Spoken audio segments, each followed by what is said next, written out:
Thanks for joining us at Right On Replicas, where we're proud to bring you the best scale model kit reviews on the planet. This review is brought to you in part by Rogers Hobby Center in Saginaw, Michigan, where the fun begins. This review covers the 1969 Boss 302 Mustang. It's a Revell kit number 85-4313. Now, the Boss 302 was a 290 horsepower small block variant of the Mustang that was originally produced by Ford in 69 and 70, and later in 2012 and 13. Also, along with that, a Boss 429 Mustang was made available. Now, the designer, Larry Shinoda, wanted the best Mustang out there. And in 69, there were only just over 1,600 Boss 302s produced, and only offered in 4 colors. And Wimbledon White, which we used here, is the most rare. Now, this is a skill level 4 kit, which means it's for the intermediate to advanced builder. Was originally released in 1970, and this is the 2018 re-release. There's also another one from Revell of Germany. Now, the kit's molded in white, clear, and clear red, with a parts count of 109 pieces. When you've finished, it'll be about 7.5 inches long, 3 inches wide, and 2 inches high. Okay, there's my program manager, Newton. Hey, Newt, just another day in the lockdown, right? It actually works for me when I can join in with instant messaging. Oh, yeah, that's my constant companion. By the way, why did they call it the Boss 302? Oh, well, rumor has it that the name Boss came about when the designer Larry Shinoda was asked what project he was working on, and he would only answer the boss's car. Here are the contents of the kit. As you can see, they're pretty crisply molded, and it's got nice clear delineation between the spruce trees of parts, etc., the chrome tree and the windows, and tires are separate there. As I said, only 91 pieces though, so it's a single purpose build. Now, we'll be using mostly liquid cement, sometimes super glue for fragile parts, and white or clear glue for the window glass. But remember to heed the manufacturer's safety and use guidelines when using any of the products that you hear or see in the review. Here are the decals for the kit, and as you can see, they're very colorful. The register is pretty good, and I advise you to use some setting solution because these are pretty fragile, especially the long stripes, and they would benefit from that for sticking to the contours. Use plenty of warm water when you're placing those decals, especially the side stripes.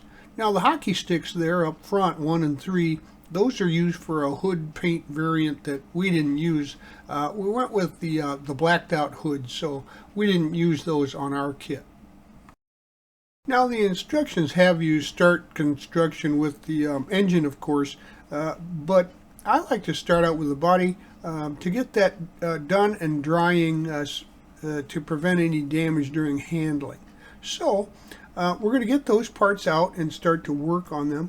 And I actually try to assemble as much of the body as I can before I paint it so that everything is uniformly shaded.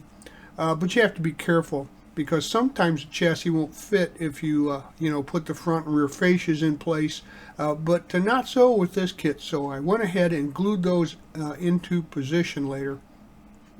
We're going to start by prepping the body, and you can see here in black Sharpie, it's highlighted where the moderate parting lines are. You'll need to scrape those off and then sand them smooth, but be careful not to remove any of the detail. Now, the molds for this kit were used for different variations, and as you can see here, there's an indentation on the C-pillar for the 69 badge that isn't used on the Boss, so we're going to fill that depression in. So grab your favorite putty here to use as a filler, and go ahead and fill in those depressions, and then sand off the seams. And as you can see here, the depressions and the seams have been cleaned up pretty nicely. So once that's done, set that aside for a few minutes. After I had glued the front fascia on, there's still a pretty significant step there between the front nose piece and the edge of the front fender. So we had to add some filler there too to get that up to grade.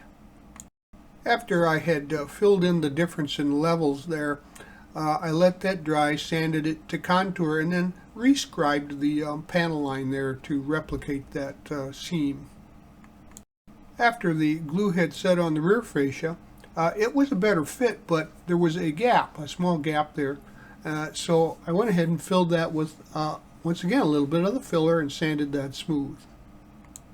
So after that filler in the back was finished, we're ready to prime and paint. And I used automotive paints on this and primers, a light coat of primer, and then I went with the Wimbledon white. So I got some that paint from the auto parts store to use, decant and run through the airbrush.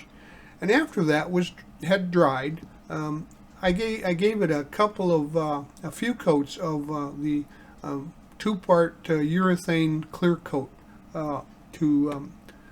to clean everything up. I also had then after that put all the decals into place on the exterior body of the kit.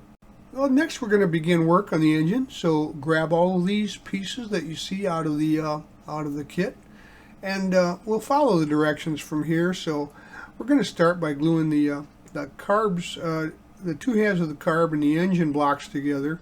The carb gets painted aluminum, and the engine is Ford blue. The transmission is a steel color. Now add the oil pan, water pump, and heads, and those are also Ford blue. And add the intake aluminum intake.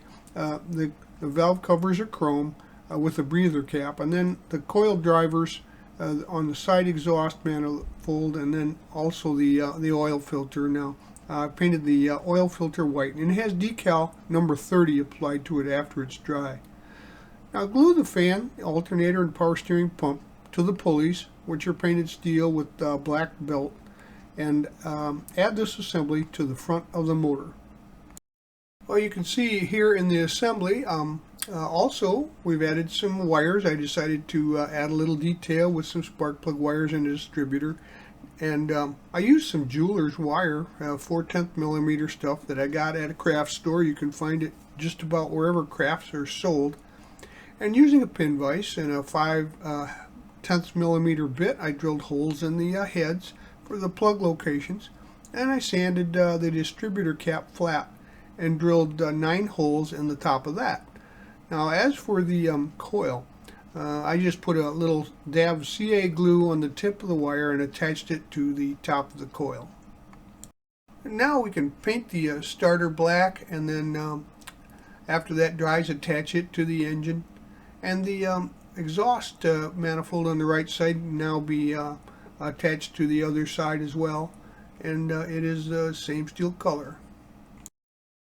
For additional detail, I even added a line here, a vacuum line from the distributor to the carburetor. You can see it up there near the top of the carburetor bowl. With the motor finished now, we can add that to the chassis. So go ahead and get that. Look for the mounting points on the engine and the transmission, and then we're going to look it over for any issues and get that ready for positioning. Before we glue that into place, we'll grab the frame here, and there's also some script work, copyright logo, etc. up on the top side there. You'll see in this blacked out area. You can scrape that or sand it clean and use a little filler if needed. And then we're going to let that set and dry. Now go ahead and do a test fit, and then go ahead and scrape the paint off of any gluing surfaces, and also remember to scrape any chrome off later for any of those pieces, or from the engine pieces. You probably remember that you have to remove that. In other words, otherwise it won't stick. Next we can work with the interior pieces here. We'll also get to the seats later, but the Boss Mustang only came with black interiors. Like it or not, that's what color it's going to be. So once you've painted the interior with a satin black, go ahead and look for the decals, because those will get added later on to the dashboard and the steering column, etc. Now paint the shift boot and knob black and add that to the center console, and that gets decals 21. Also there's some door panel decals, numbers 23, and they look pretty nice. I used a variety of browns and washes to replicate the original wood steering wheel, and even had pre-painted it with some chrome pen and exposed that for the little strip between the wooden plates that go on both halves. Grab the parts for the seats and assemble the two halves of each of the front seats, and as you can see there's a gap there, so go ahead and fill those gaps just like the body gaps, and sand them smooth and let them dry. Then we're going to paint those black. Well, as you can see here, we can after the seats have dried, we can add those to their positions in the tub. And since the interior is kind of a monochrome, rather plain, you can add, as you see here, some seat belts and an embossing powder for the floor to make it look like a nice carpet. There's a lot of ways you can dress up this interior to give it some real personality. We can work on the front end now a little bit, the radiator and the cooling mechanism there. We're going to paint that steel color, and the rest of the parts will be black. Now glue them to the front of the engine bay, and decal 27 goes on top of the fan shroud. Next we're going to add the window glass and the front shocks, and also the mirror that goes onto the front glass. So get those ready and stage those, and we're going to paint the inside of the body black, the roof, etc. And after that's dry, use some white glue to add the mirror to the glass, and then glue it into the body. Next, you can locate the glue points for the interior tub and install that in the body. And there's some locating pins there at the rear of the tub, so if you built the body first, you also need to glue the tail lights into place at this time.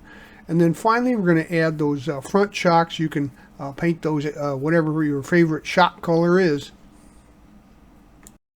Gather up the exhaust pieces and the suspension parts you see here in shocks. We'll be adding them soon.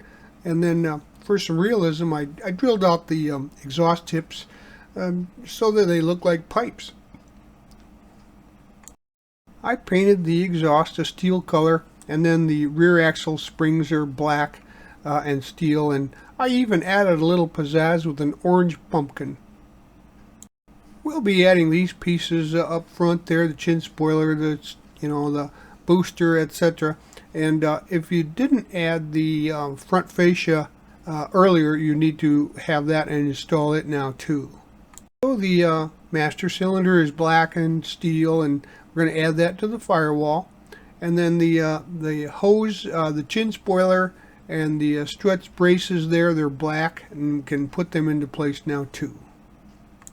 Next up is an assortment of pieces that you see here, including the headlights, bumper, etc., grille.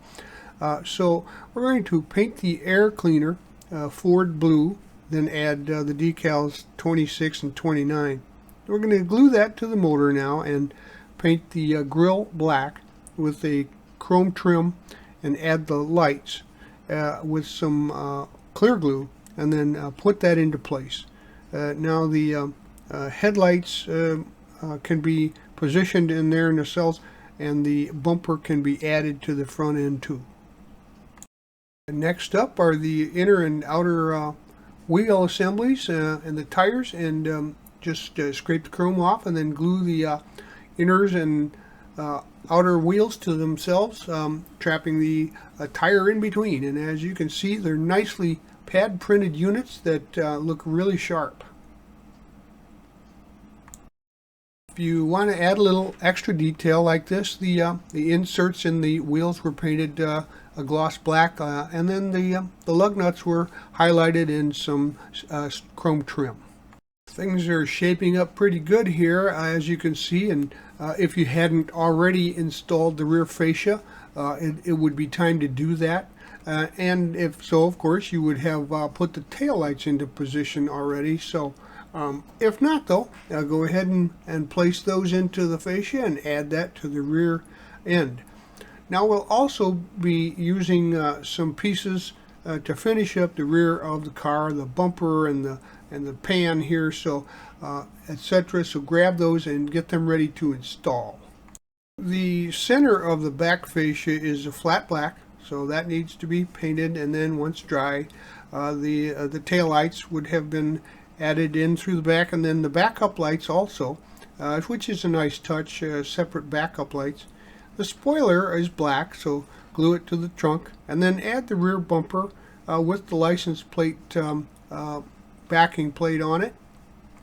These pieces, the louvers and the hood and accessories will be added next, and you can use the decals 1 and 3, the hockey sticks there, as starter strips, and then paint the rest of the hood, but I just painted the hood as blackout. Now the louvers are black too, then add the mirrors and the gas cap. There's a little bit of a fit issue with the hood after the paint, primer, and clear, so I would recommend that you sand off the edges and the rear edge of the hood before you paint it, to make sure that it always fits properly even after paint and finish. There weren't too many pieces left over from this build. There was, of course, a second engine variant there, which we didn't use, but most of the other pieces in the kit are used up. Well, there you have it. Your model is complete. As you can see, it's another great example, and it's a nice head turner on the shelf. The minor fitment issues that there are fairly easy to remedy. The only reason I would call this a level 4 is because of the very delicate decals and the additional detailing that's required to really make this thing pop, especially that engine bay. But I think just about anybody could build this with careful attention, plenty of warm water on those side stripes. Other than that, it's a fairly easy to build kit, and it's really nice. These kits are still readily available at online retailers and most hobby shops, but if I were you, I'd buy one and put it on my shelf. Oh, we hope you like this premium step-by-step model kit review. So that you don't miss any more, please subscribe to our YouTube channel by clicking on the icon in the lower right of any of our reviews. Or you can find us on Facebook or on the web at rightonreplicas.com. Thanks.